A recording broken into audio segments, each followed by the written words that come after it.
And hello YouTube, this is Thomas Judge back once again with another YouTube reading guide series. Today is the fourth of 7 videos walking through the chronological sequence of DC Year 1 comics.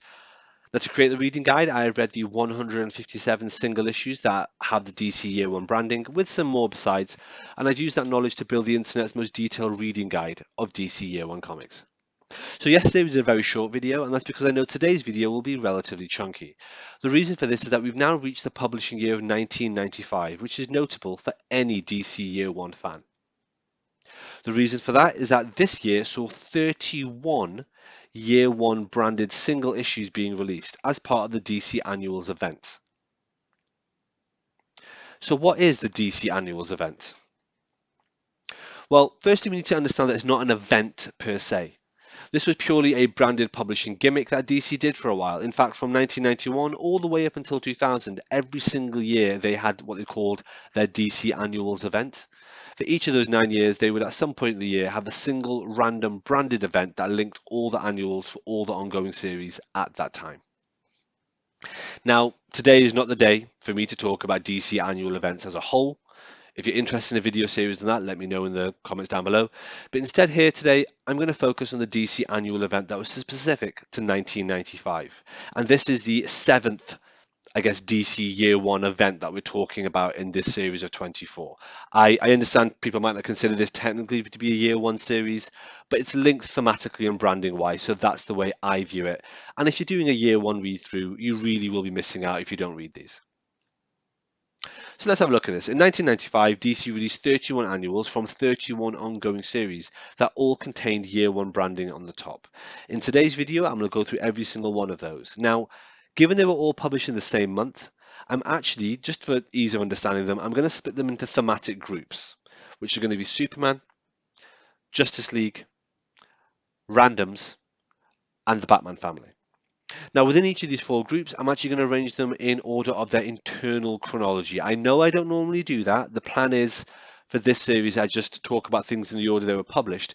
But given these were all published in the same month, it just kind of makes sense to me rather than just go, oh, I'll just read them all whenever. If it's obvious that some of them are set slightly before others, it makes sense to be a bit more specific. And this is how I categorize them when I read them, and this is kind of how I store them in my collection.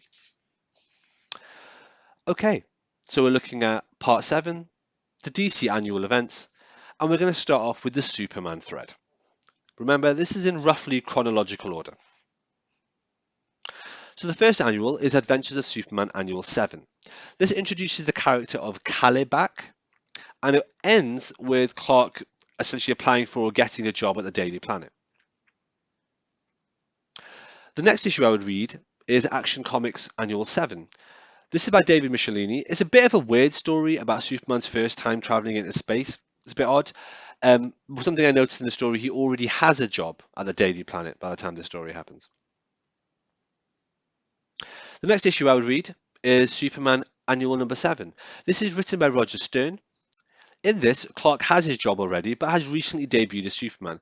To be honest, this story is more of a Year 1 story for Dr. Occult, who, by the way, I'd never read of before this story. But it's much more of a Year 1 story for him than it is for Superman. I placed it here because at this stage, Superman does make clear that he has no idea of his true origin as a Kryptonian or anything like that, to be honest. Now, the next issue that I would read in this is The Ray, Annual 1. It's sort of a Year 1 story, as he's clearly a fledgling superhero in his first year. But the reason I put it here within this family of groupings is because it has quite a sizable Superman appearance, actually. Other than that, I don't really know anything about the guy. The next issue I'd read is Superman Man of Steel, Annual 4. Now, written by Louise Simonson, this actually shows Superman meeting the various Justice League members for the first time ever. That means his first meeting with Batman, Flash, Martian Manhunter, and even Aquaman. Interestingly, his meeting with Aquaman is exactly the same events that we'll see in the Aquaman Year 1 Annual later on in this video, which is kind of cool and kind of clever. At the end of this issue, that's also the point where Superman discovers his true origin. Well, sort of, at the end, in an epilogue. The next issue I'd read is Steel, Annual 2. This is again written by Louise Simonson. It's a slightly clunky narrative around inner city African American experience, but that was the time, I guess. I mean, it was the 90s. It has a weird time travel bit in the story. Basically, during the main story, John Henry Irons is briefly transported forward in time to the events of Steel issue 8, which is actually part of the Zero Hour universe-wide DC event. Long, complicated. I'm planning on eventually doing a video about Zero Hour and maybe I'll explain it more there. Otherwise, this is just a pretty decent origin story, and it ends by overlapping with the events that take place with it on the story Death of Superman.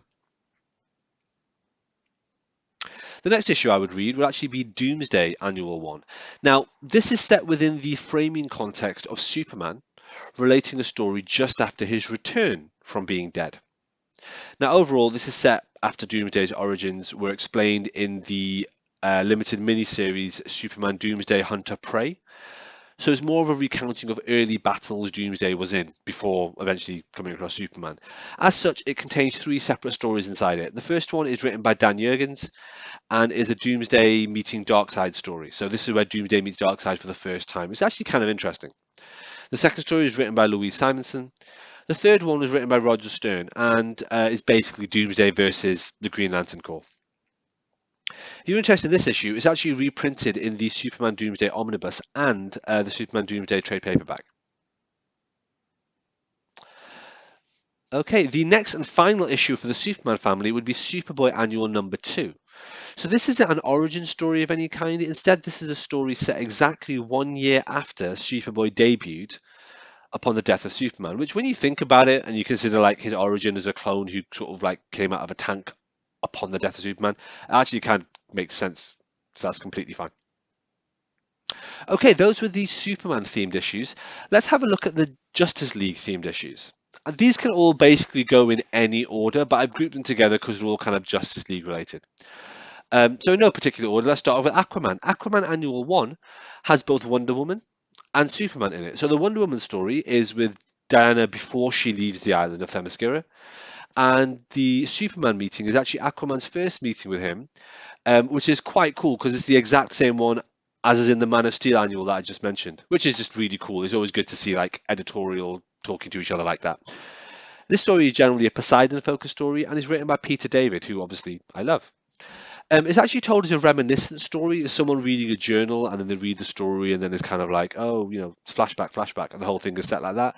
Having said that, that does allow it to have a really cool final splash page showing a one-handed Arthur being a badass. The next one I would read is Flash Annual 8. This was written by Mark Waid. Now, this is a year one story following on from the previous 1992 Waid story arc we mentioned in the last video yesterday. Interestingly, this is the year one origin story of Wally West taking on the role of the Flash from being Kid Flash. In other words, it's about him assuming the mantle after Barry Allen's death. It also features Hal Jordan's Green Lantern and Jay Garrick's JSA Flash. It actually contains a second story in it, which is like a Flash Day 2. I've never heard of that phrase before, Day 2, Day 1. But Flash Day 2 apparently functions as a sequel to the earlier Flash miniseries where Wally becomes Kid Flash by being set in the same very early day. So that's of some interest. For me, the most notable thing there is that it had some very, very early Humberto Ramos artwork. I love him as an artist, so it's interesting to see that here. Okay, the next issue I would read would actually be Justice League of America Annual 9. Now, this isn't a year one story at all, as much as I could tell. Just some random New Gods rubbish. Wasn't a fan of it, but there we are. It's branded as year one. Next up is Green Lantern Annual 4. Now, this is a fascinatingly unique take on a year one story, as it really isn't one, but kind of is. It features both the current Green Lantern in 1995, which is Kyle Rayner, and the former Green Lantern, Hal Jordan, in his role as Parallax. That means it's kind of like Freaky Friday, where both characters switch lives for the course of the issue. But whilst Kyle ends up living Hal's life, is when he's already Green Lantern but not yet Parallax, which is weird. Meanwhile, Hal becomes Kyle when he was also Green Lantern, but before Kyle's girlfriend Alex gets killed by a villain called Major Force, which is a very famous event that led to the birth of the women in refrigerators trope. Next up, I'd recommend reading Green Arrow Annual 7. That's written by Chuck Dixon. The whole thing is set as a reminiscence within the overall framing of one of Ollie's first battles as Green Arrow, flashing back to the time when the island that made him Green Arrow. This origin completely contradicts the later Diggle miniseries we'll talk about in a later video, but don't worry about that. And then we have Hawkman Annual 2. Now, this was a terrible issue. Not really a year one, just a weird story as an integral part of the ongoing Hawkman series. There's three different time periods in this, one after another. Ancient Egypt, 1940s, and then the modern day. It's clearly part of the ongoing series. Reading it just by itself makes no sense whatsoever, and it's not really able to be understood, and it's not really a year one story. I just don't get Hawkman. And the final Justice League story, I would say, should be Wonder Woman Annual 4. Now, this was a self-contained one-shot that, to be honest, didn't seem to be a year one story at all. Okay, with Justice League out of the way, let's just look at just the random ones that are just kind of leftover stories. I don't really know where they fit. We've got Deathstroke the Terminator, Annual 4. Now, this is set in the middle of the ongoing Deathstroke series and is generally pretty hard to follow outside the context of that series. However, the annual has got a couple of flashbacks, I guess, sort of reminiscences by main characters, all about Slade Wilson's background before he became Deathstroke. So I guess it kind of counts, but it's not very good though. It also has a lengthy backup story with some origin retelling around Slade's daughter, Rose Wilson, who I'm a big fan of. Another issue is Guy Gardner Warrior, Annual 1. This is a terrible issue. Again, not really a year one, just a weird story as an integral part of the ongoing Warrior series. I'm not a fan of the Warrior series, may I just say. It ends saying, to be continued in Justice League of America, issue 101. But to be honest, that's not really crucial to follow for our purposes. If anyone's interested, this annual will be set between Guy Gardner Warrior 32 and the Justice League issue, Justice League of America 101, if you're reading it like that, but frankly, I wouldn't bother. Next up, we have Legionnaires Annual 2. This isn't a year one story either. It's just some random self-contained story called The Four Horsemen. I mean, maybe this was set in the early days of the Legionnaires, but if so, it definitely wasn't an origin story or, in fact, a year one tale. Totally forgettable. Next up, we're going in alphabetical order, obviously. We have Legion of Superheroes Annual 6. This is a weird story with several one-shot pages that were just like posters for Legion members and indices of their vital stats. It's framed as a story where Liaison Lass, yes, really, that's her name, Liaison Lass, reviews the origins or year one stories for three Legion members. Those members are Excess, that story is written by Tom McCraw, Kinetics, that story is written by Tom Payer, and Leviathan, and that story is written by Mark Waid. Next up, we have Lobo Annual 3. It's sort of a year one story. It's a weird narrative flashback of Lobo reflecting on becoming a bounty hunter, but then involving all this time travel stuff. Very weird. I'm not a Lobo fan. I can't recommend it. Next up, we have New Titans Annual 11. This was written by Marv Wolfman with art by Greg Land. Not really a year one at all, more of an in-continuity filler issue, much like those issues you used to get in Marvel in the 90s where the X-Men would just have a baseball game for an issue randomly. It's got several characters reflecting on their origins, though. I guess in terms of continuity, it's set after Titans 122. I say that because it includes Bart Allen and Kyle Rayner as Impulse and Green Lantern, respectively, and it also ends on an in-series cliffhanger teasing into Titans 123. By the way, it also refers to the recent events of Monarch and Extant, who are the antagonists for the DC annual event Armageddon 2001. That was from 1991, and Zero Hour, which I think is 1994, respectively. Again, don't worry about DC annual events. Basically, as you can tell, it's a complicated issue, and it wasn't much fun. Next up, we have Shadow Dragon Annual 1, written by David Michelini. Now, this whole thing is framed as a reminiscence or a retrospective. I had no idea who this character was, but he's essentially an East Asian version of Iron Man, I think. It's a single panel cameo from Superman at the end that doesn't help place it chronologically at all. Sovereign 7 Annual 1, this was written by Chris Claremont, is not a year one origin retelling at all. It's confusing, it's messy, and it also features Lobo. Not a fan. And then the final one in this random grouping is Spectre Annual 1, written by John Ostrander. This is framed as a reminiscence and is both an origin and a year one story. Okay, and now the final section that everyone's been waiting for these year one annuals, which is the Batman family. So again, this is a rough chronology. as far as I could work it out, and I'll explain why. So, to start off with, the first one in this one, chronologically speaking, is Catwoman Annual 2. This is actually a very clever and quite complex issue when you think about it, for several reasons. Firstly, it has a scene-by-scene parallel to the original Miller Year One story. By that I mean there is a scene in here starring Selina that is recreated.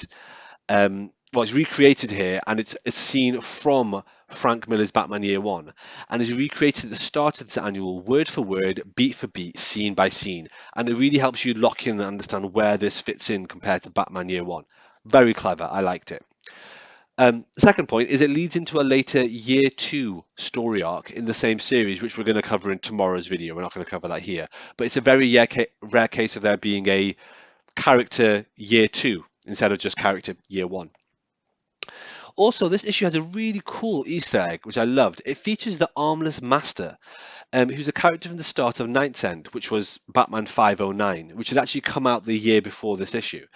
The reason I thought this was cool is it's the only other time ever that the Armless Master has been shown, other than that one issue of Batman. So it's kind of cool.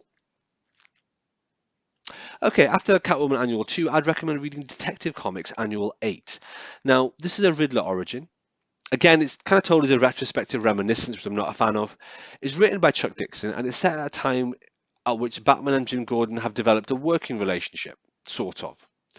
It's reprinted in a trade paperback called Batman, Four of a Kind. After that, I'd recommend reading Batman Annual 19. Now, this is the first appearance of the Scarecrow, and it's written by Doug Mensch. It contradicts the 2005 Year One Scarecrow miniseries we're going to talk about later on in these videos, because that story features Robin, whilst in this issue it does not. Like I say, continuity is a bit messy here. Now, at this point, Batman has met Joker, Catwoman, Two-Face, and Hugo Strange. There is no Robin, but there is a bat signal, so that's why I'm putting it here. And this story is reprinted in the Batman Four of a Kind trade paperback. Following this is Batman Shadow of the Bat Annual 3, which is Poison Ivy's first appearance. A more stripped down Batman with a bike, but still no Batmobile, and a stripped down cave that has a desk and a punch bag, but that's about it. It's noted specifically as being about 1 year into his career, and again, it's reprinted in Batman Four of a Kind. Following that, I would say you should read Batman Legends of the Dark Knight Annual 5. Now, this was written by Chuck Dixon and is actually pretty much just about the creation of Man-Bat. But in this, the cave now has the penny, it has the Joker card, and it has the Batmobile. So that's why I'm putting it here sort of near the end. Again, this issue is reprinted in the Batman Four of a Kind trade paperback. I've mentioned that Four of a Kind trade paperback for the last 4 issues we just talked about. It looks like this. It's a trade paperback. It only collects these 4 Year One annuals from 1995 in the Batman family, and it's pretty hard to find. Okay, anyway, next I would recommend reading Robin, Annual 4. This is written by Chuck Dixon. This is the oft-told origin story of Dick Grayson's parents dying, his adoption by Bruce, and then his first forays as Robin, up to the point he catches his parents' killers. At this stage, Bruce has the cave, the car, the penny, the T-Rex, the Joker card, a working relationship with Jim Gordon, and Robin also fights Two-Face, Joker, Ivy, and Riddler. The latter few pages are a bit of a montage, which possibly overlap with Robin Year 1 from 2001, which we'll discuss later on in these videos, but the bulk of the issue is set before that. And last but definitely not least, we have Azrael Annual 1. This is entirely about Jean-Paul Valley's dad, Ludovic, and the whole thing is a reminiscence from Jean-Paul's point of view. I think it goes here, but it's kind of a guess. Phew, okay, now with those annuals out of the way, that's 31 issues we've just talked about. You can see why I had yesterday's video be so short, because this video is a bit longer than I normally like. I'll see you next time. I'll see you tomorrow for some more discrete miniseries and story arcs. All right, thanks for watching, everybody. As always, please like, comment, subscribe. As always, please follow me on Twitter at I am Thomas Judge, where I will post a daily review of whatever comics I've been reading. You can get an idea of what I'm up to on the channel. And as always, please support the channel by heading over to Amazon.com and checking out my prose novel about superheroes. It's a completely original piece of work. The first episode in it is called Arrivals, and the series as a whole is called No Gods or Kings. You can find an excerpt of that on my website, nogodsorkings.com. Until next time, everybody, stay classy.